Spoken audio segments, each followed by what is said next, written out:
small coming up, I was brought up with prayer, faith. My mom and her people that she knew lived right around her. Like I say, I'm gonna go back over and tell you, when they was in need for anything, anything, all they did was pray and talk to God about it. And those prayers come through. God will favor you. He favors his children. You ask, and it shall be given unto you by your faith in him.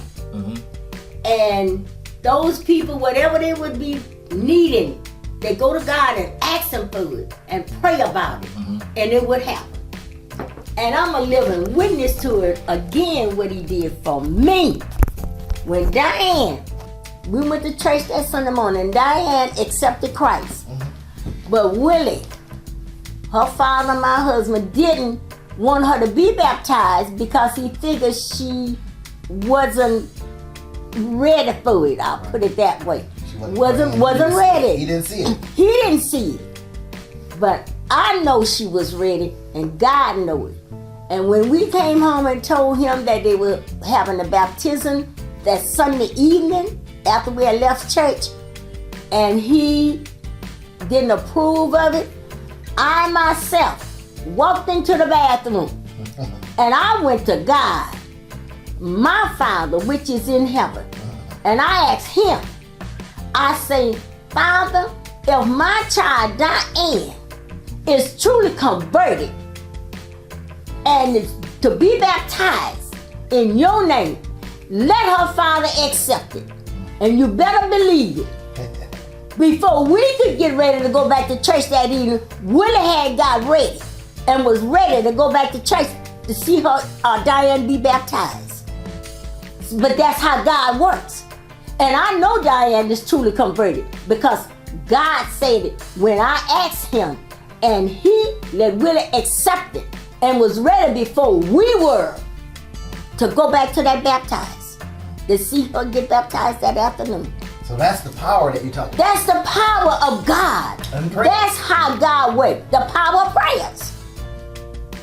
When he said the power of prayers, that's above all things. Your faith comes. You got to have patience. Because all things don't happen right away. But don't give up and don't give in. That's the way thing anybody can do. Don't give up. And don't give in. Don't give in. When you go to God for something, you got the faith in God and trust in God, you can't give up. Because tell you the truth, that's what the devil wants you to do, to give up.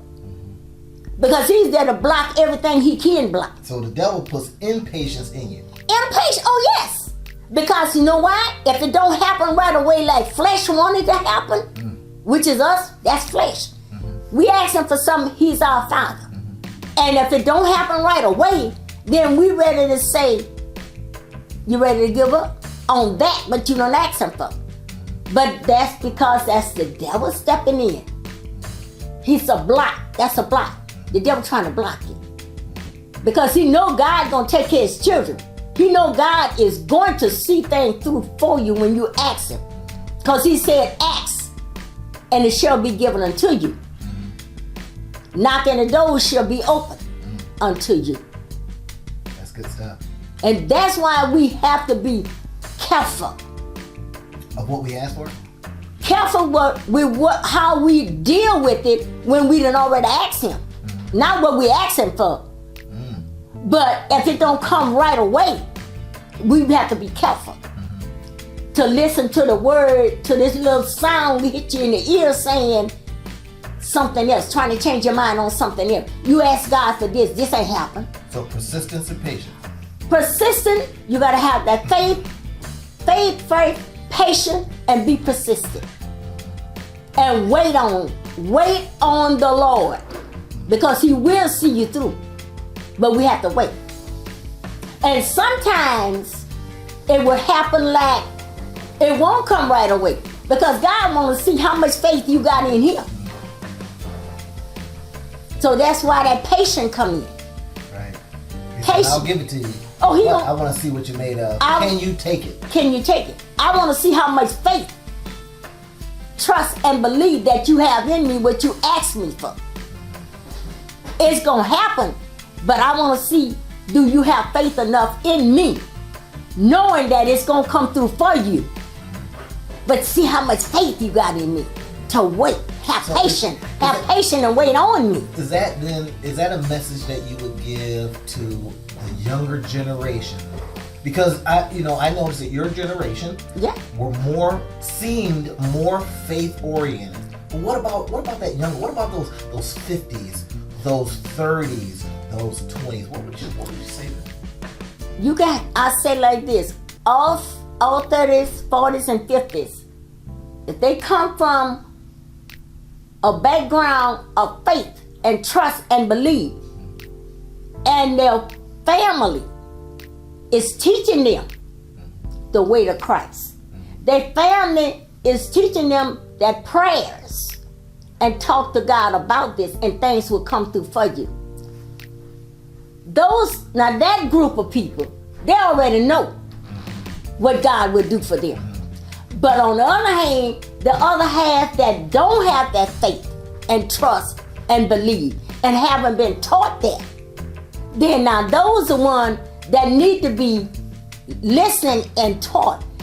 Wait on the Lord. Have faith in the Lord. Trust in the Lord. Don't let nothing change your mind, because God will see you through. God loves His children. He created you. That's good stuff. He created you. And don't let nobody, don't let nothing, I would say, separate you from the love of God.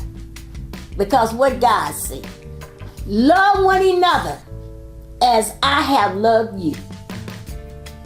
If your sister, your brother, he say your brother, I say your sister, your brother, whoever it is, you think they did you wrong, it don't hurt to just go to them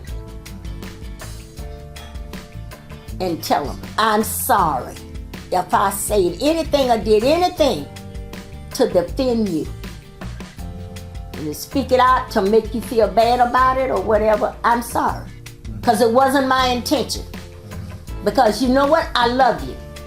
And that's the strongest and the best word you could say to people. You got so many people out there never heard the word that give them a hug and say, I love you. Yeah. I love you, brother. I love you, sister. I love you, whoever it is. That sometimes stops some people from destroying their own selves.